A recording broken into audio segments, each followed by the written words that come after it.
Yo dek, yo.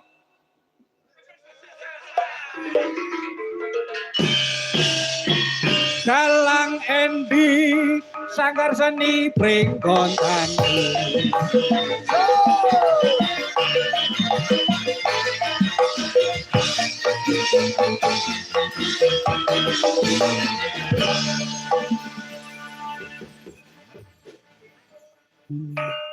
Suwe rangku spot iki yo wisan kok. Wis suwe ae ora ning TVRI yo. Wis entek kontrake. Ya nak nganggo mikunya ya. Iki ono ta kono? Ini Mas Jajak. Ini nak aku hadir. Alah hadir nek guyu ya. Hajiri ape tak pek dhewe hajiri. Gak sida.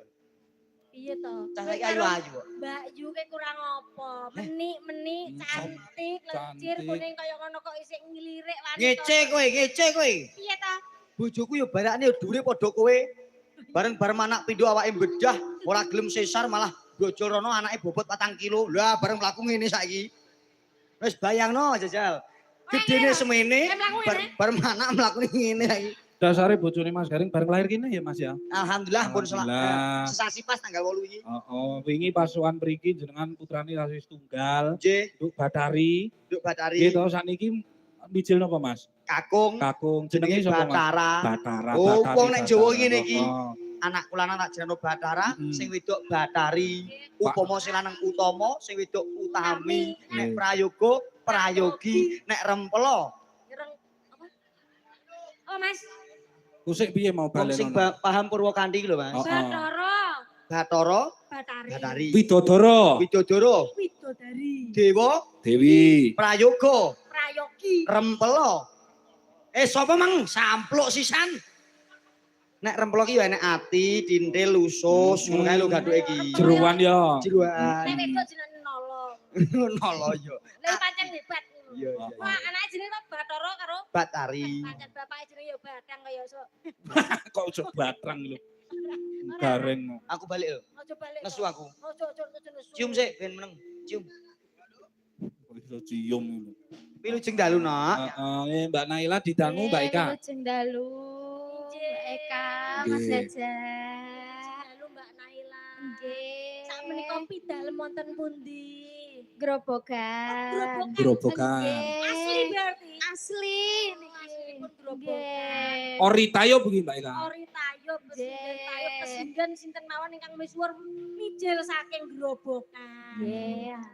Lagi yo kanggo percontohan tolok ukur cah nom-nom saiki gelem sinau sinden ya Mas. Iya bener kuwi. Nah, alhamdulillah tak tungakno besok dadi seniman sing misuwur sing hebat ya, Nak. Amin. Amin.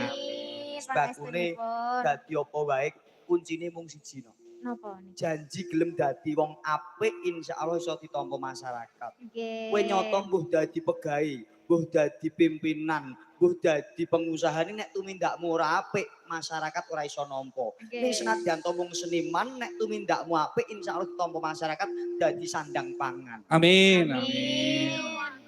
Nggih, Mas Jajak anggone le ninggal weling karo awakmu yo nek.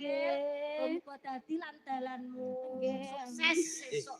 Lambemu lek lunyumen nek ninggal weling to, Nduk. Biasane wong sik nuturi ngono ki sok ninggal weling ngono ya Mbak Eka. Lho ora ngene lho Mas. Piye? Kan paling ora rak ular-ular karo adine. Heeh. Apa to sing bakal mbok tinggalke? Ya welingmu mbok tinggalke karo adimu. Lah pareng mok gowo neh, mbok tinggal to. Heeh. Ya wis manut kowe aku ka.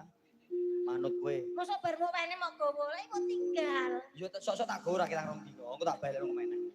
Mosok gowo. Nak nembang ya, Nak ya. Heeh. Nembang. Iki dawuhipun apa Mas Dalang? Sing Purwodadi banget ati kesiksa ngono ya Mbak. Wah, cocok.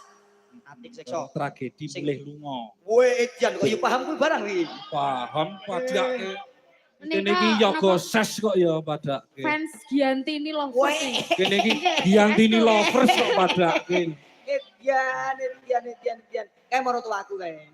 Tenan po. Lho kok piye kowe iki? Sapa-sapa kok Sok masak sapa-sapa masak. maro tuamu. Sapa kok dulur. Sing Wonogiri sing apa sing cethoke sing endi? Lho. Apa wis umur 40 njur dijolke 22 mau Masya Allah, bocah iki gak paham. piye? Aku wis matur mau teman. Heeh. Janokone wong Purwodadi. Janoko bojone piro? Janoko pirang-pirang. Lah aku iya. Kowe iki kose Kok to Mas, jenengan kita dos kalih jenenganipun jangan nongko menika lho. Wis Janoko kok jangan nongko. Dasar kau tabung gas. Ayo,